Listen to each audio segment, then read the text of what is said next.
On this episode of Building Men, Finding Your Strength, the 5 Pillars of Fitness.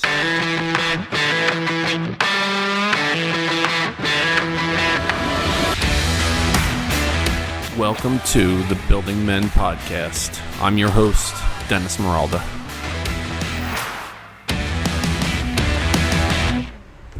Building Men is geared toward helping you become the most extraordinary version of yourself, mentally, emotionally, spiritually, and physically. On today's episode of Building Men, I have a guest. He is a certified strength and conditioning specialist. He has trained and coached middle and high school athletes, collegiate athletes, powerlifters, individuals rehabbing, and everyday working people who are just looking to change their body composition. He is currently working as a strength and conditioning coach at an elite fitness academy. He has been my personal trainer for the past decade. He is my younger brother and my best friend. Welcome, Anthonymorolda. Good to be here, brother. Anthony also brought me a big cup of coffee today, which I really appreciate before this episode. I'm expecting you to pay me back. I'm just letting you know. So, Anthony will be sharing his 5 pillars of fitness with us today. The first pillar focuses on motivation. It is know your why. Talk to us a little bit about that, Anthony. What I've noticed is that people constantly question the how before they know their why. So they want to know how to get strong, they want to know how to get toned, they want to know how to put on muscle, but they don't have a strong why, so it's really difficult for them to get their how. The truth is that you can't really tackle this how until you know your why. So the more personalized this why is, the more inclined you will be to prioritize it in your life. Otherwise, I'm sure as you've encountered yourself or you've seen other people, you tend to put it on the back burner, right? It happens all the time. Yeah. If you don't have a concrete plan or a concrete reason for doing what you're doing, then other things tend to take over at that. So give me an example. Talk to me a little bit about an example that you might use with a client or that you have seen with a client before. What I hear a lot is people come to me and they say they want to lose weight, which is a common one. What I'll ask them is, why do you want to lose weight? And they'll say, to be fit. Okay, why do you want to be fit? Because I want to be able to play with my kids without pain. Okay, let's dive in even deeper. Heart disease runs in my family, and I want to be around for my kids when they get older. So in essence, it's not just a lot of what you do is therapy. You're working almost as a psychologist, helping people kind of unwrap their problems and kind of deal with things that are going on below the surface. The more emotionally attached someone can get to their why, the more it's appropriate just for them, the more likely they are to do it and to continue doing it over and over again. When you talk to people about this, do you suggest that they write this down? Is there an app that they might use? Give us an example about how you would recommend people hold themselves accountable. The first thing I would do is, once you feel like you've come up with something that's for you and you've thought about it and it makes sense in your life, write it down. Write it down anywhere and have it with you at all times. I don't care if you keep it in your pocket or write it in the notes on your iPhone. And then tell a buddy, right? We've went back and forth with each other about why we're doing what we're doing so that we can get a kick in the ass when it gets hard. From there, too, is what I'll do is I'll have you look at a 3 to 6 month goal that you want. I don't want you to even look at that until you tell me your why. So once someone tells me their why, your why is to be around for your kids, now let's come up with a more short-term goal. Usually I like this to be performance-based. So give me an example of performance-based. 1 mile run without stopping. 5 pull-ups. 10 push-ups. You want to consistently walk every other day. Anything. Something small, but I want it to be based on fitness and not on that emotional attachment that we were talking about before. So this one's going to be based off of a thing that's going to keep you going, that you can kind of check off your list as you go through it. And in your gym, I noticed that you have people kind of write down what their goal is, and there's a big board. People write down what their goal is, and then when they achieve their goal, it's a celebration. It's a big deal when they get to that performance-based goal. The people who come in my gym, they won't start working out until they come up with their why, until they tell me what the reason is for them being in the gym.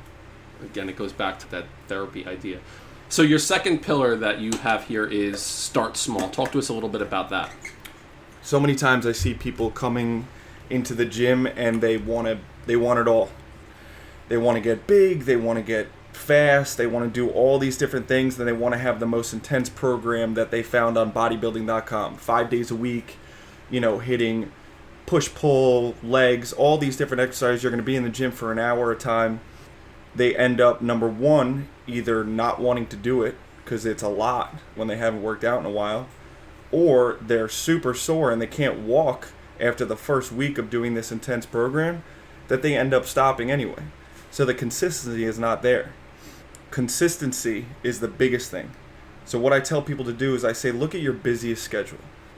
Figure out the week that you had the most amount of homework, the most amount of work, when you worked the latest, when you had no time pretty much to do anything, and tell me how many days and how much time you could spend working out.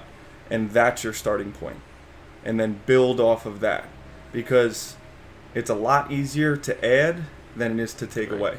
And I think when people do it that way, when you really take a look at your waking hours during the day, if you plan it out, you see there's a lot of time in there that you could be doing something fitness-wise. That's something that I did. Like, I looked at my downtime during the day and the way that I was spending time, and I realized that I could be spending an hour and a half a day doing something positive for my body.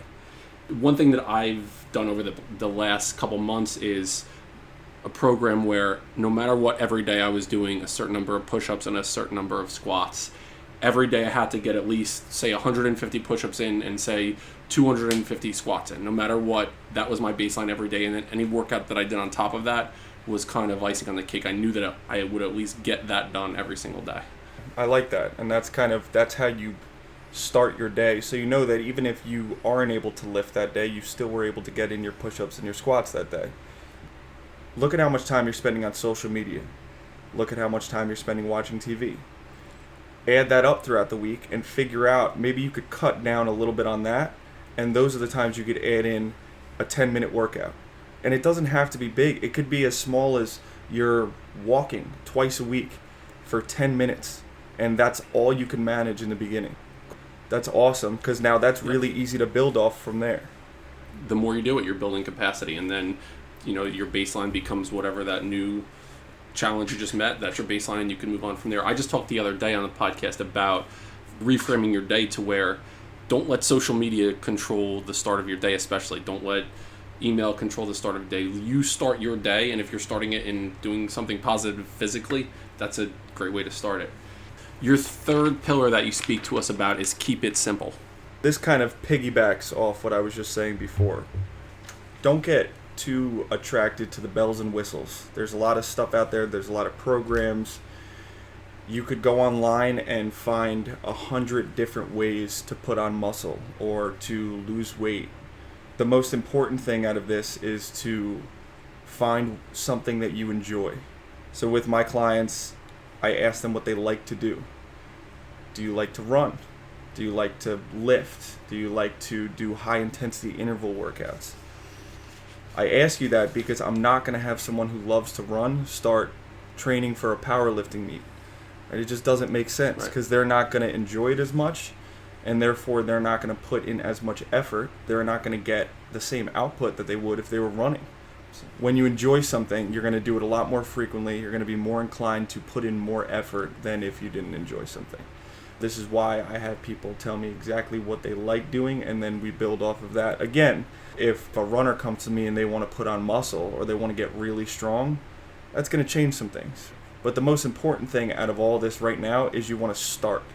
And how do you start? Figure out what you like doing and go off of that. I mentioned the idea of planning your tomorrow today in the Seize the Day podcast. Holding yourself accountable with a plan, writing it down, knowing this is tomorrow. This is what I'm going to be doing tomorrow with my fitness plan. So that goes into the next pillar that you have for us, and that's plan ahead. So this is important because when it's written, it's as good as done, in my opinion. So when I write something down, I know that I'm going to do it because I sat there and I thought about what I could do the next day, what I have time for, and I put it on paper. And once I do that, then I need to get that done. You want to be as specific as possible. You're less likely to steer away when you write down every set, every rep, exactly what you're going to do. If you're walking, how long do you want it to take? If you're running, where do you want to go to? This will allow you to kind of figure out what your week will look like. Then when other things come up, you can look at your schedule and you could say, I can't do it that day because I'm working out. I'm busy at this time to this time because I already set my schedule for that week. And also it helps because you can track your progress. Over the last month and a half, this is what I was able to do physically. I know you're working with my son, and he's gotten to the habit now of writing everything down. So when he lifts, he has a journal with him, and he knows, okay, this is what I did last time, this is what I'm going to do this time. So writing it down and planning ahead, I think, has been huge for me, I know, and it has for him too. Yeah, I think that's important because now you can add a little bit more than what you did the last time. Or now you can look back and just figure out where you came from. And it's easier to, when it gets really difficult to keep going forward, you can go, look at what I was doing compared to what I'm doing right now. It's really easy to keep looking ahead and looking how far you are from your goals. This is when you want to look back and say, well, I started with 5 push-ups and now I'm at 20, which doesn't seem like a lot to some people, but to you a month ago, it's a lot. Right. The final pillar that you have for us is to stop comparing. Talk to us a little bit about that. There's so many factors that play a role in your progress. Your sleep, what you do on a day-to-day basis, your stress levels.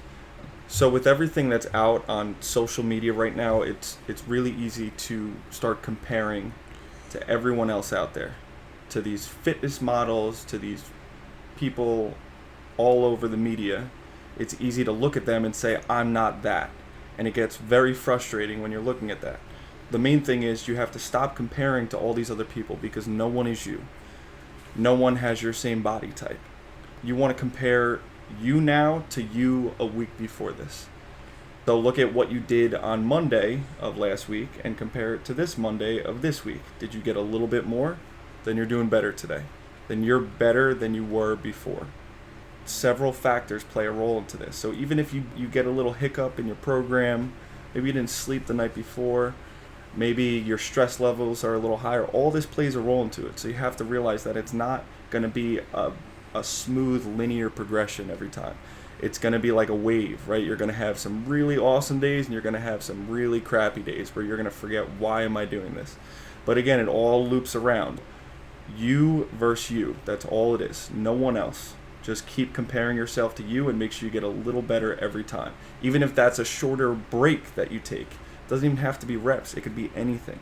This is, again, it all links up together. Tracking your progress. I think you make a really good point about not comparing to what you see in social media and even just people that are in your life. Compare yourself to yourself. And you mentioned no one has the same body type as you, but also no one is going through the same experiences as you. And you mentioned in the beginning your whole modality as a almost a therapist.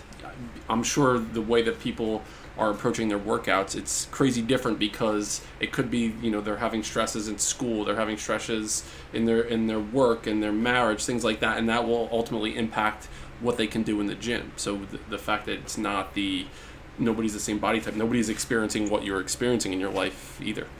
When I'm working with these people, I need to take that into account. First thing I ask them is, how you feeling? How'd your day go? How'd you sleep? All this stuff is going to play a role into what we're going to do that day. It's not like I have this cookie cutter program for everyone. It's different for every single person depending on all these other factors that are out there.